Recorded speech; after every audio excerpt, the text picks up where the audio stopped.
Your head coach has his Mustangs back here for the 11th time, first since 2017, and a 10-point lead here as they try to close out a national tournament victory, Rick. Yeah, absolutely. But right now it's the Hawks trying to find some offensive momentum. Prestwood with two huge back-to-back threes and a Carlos Hart drive to the bucket has given them some life on the offensive end. Now a chance for them to cut into that 10-point advantage. And instead, a turnover. Leaks it out to Melvin Council Jr. They'll have to earn him at the free throw line. Hart going to hustle back to make sure he couldn't convert a three-point play, but a foul is called on Justin Edmondson. And to the line will go Melvin Council Jr. And once again, the Hawks in a position where they could just maybe get over the mountain a little bit, and what that happens instead of getting a bucket, they maybe create that offensive momentum that they need to turn it over. And in transition, they send Council Jr. to the free throw line to shoot two.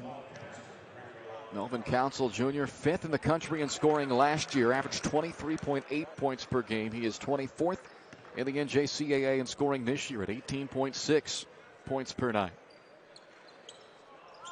1 of 2 at the line. Just 11 points. It's been a relatively quiet offensive night, or morning, day, afternoon, whatever time it is today for Melvin Council. But his squad leads it by 9, and Giannis Woods unable to get that little finger roll to go. Back comes Council for Monroe.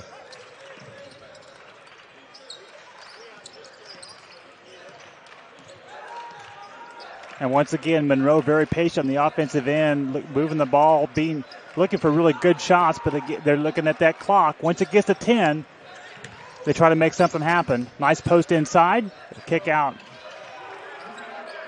And that's that man, Tyjae Kelton, who has had a huge game here in the opening round of the tournament. 19 points from Kelton as he knocks down his third triple. Yeah, two great things for Monroe that time on offense. They ran about 27 seconds off the shot clock and got a three-pointer to go.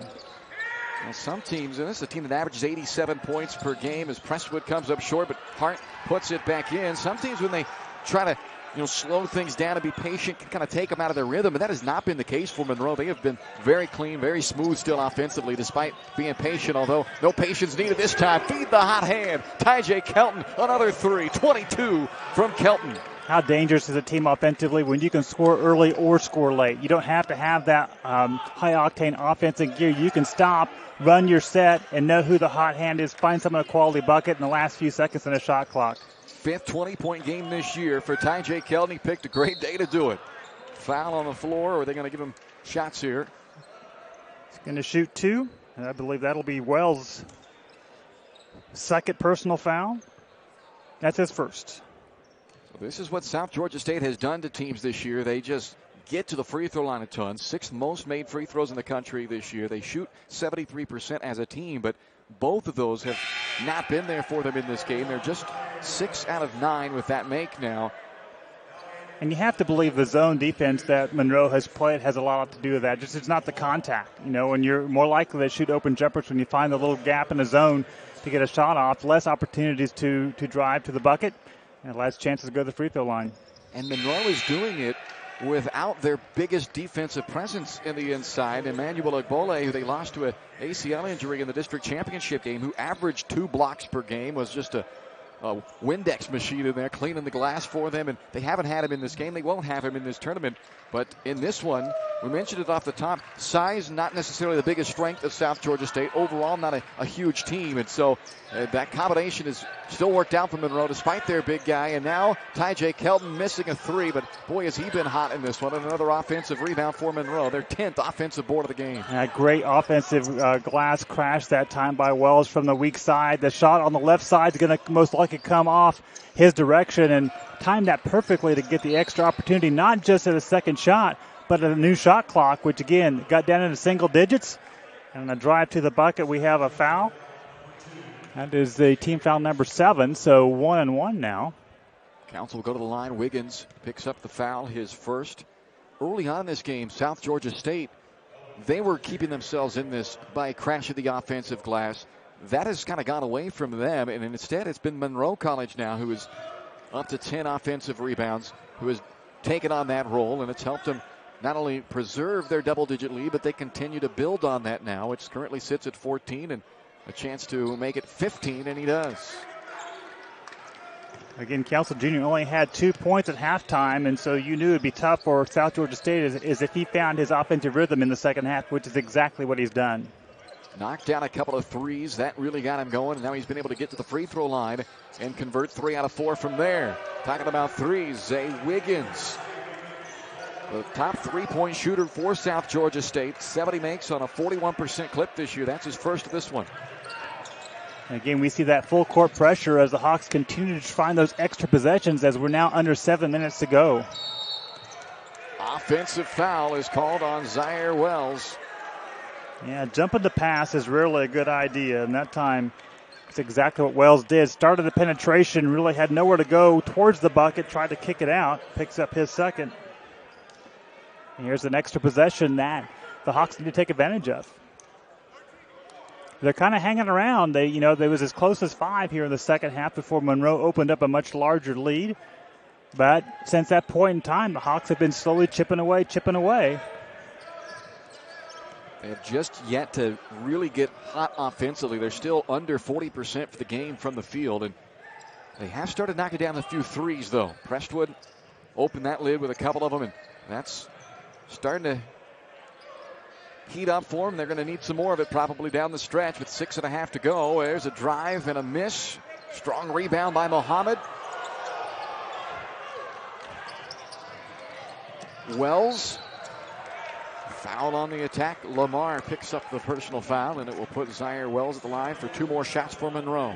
Yeah, Keith Lamar not happy about the call from the official. Thought he just got a take of the ball, and then considered when you take a look at the instant replay never lies. Whether you're watching junior college basketball or NCAA basketball or any level, players rarely accept the fact that they made as much contact as the video shows they did.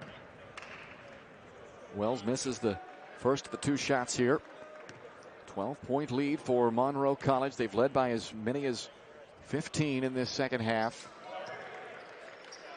That puts Wells in a double figures now with 10. Both teams have had good production from the bench today. 16 bench points for South Georgia State, 16 bench points for Monroe College. And those are what South Georgia State can ill afford in this final 6 minutes is turnovers. That's their 12th. Yeah, they only had 5 at the break, so those 7 extra possessions you're giving a team that has a lead does not help you come back to get a hard-fought win. Good ball movement to break the press by Monroe, and now they're going to go back to that patient attack here on offense. The clock a friend of the Mustangs right now. Up 13 here in game 1 of this year's national tournament. Winner moves on to face the top overall seed, John A. Logan, in the second round, and Melvin Council Jr. with 13 of his 15 points in this second half pushes the lead back up to a game-high 15. You know, his role is to rest on the offensive end for the first 20 seconds of the shot clock. In the last 10, go get a bucket. And that is exactly what he's done in this second half. And missed there. Some contact inside. They play on, and Prestwood misses a 3 out of the corner. Jump ball, and it will stay with South Georgia State with 5:16 to go. Yeah, it's so hard. You know, Prestwood knows he's a deadly threat from the perimeter. But sometimes you have to recognize that if you have to catch and shoot so quickly, you're not going to be in your best rhythm. And sometimes it's better to work the offense, find a better look at a 3 than that one he had at the corner. Can't afford many empty possessions down the stretch here for South Georgia State, trying to overcome a late 15-point deficit. Edmondson can't get the roll, and Muhammad pulls down the rebound for Monroe College, his 9th board of the game, to go along with 8 points.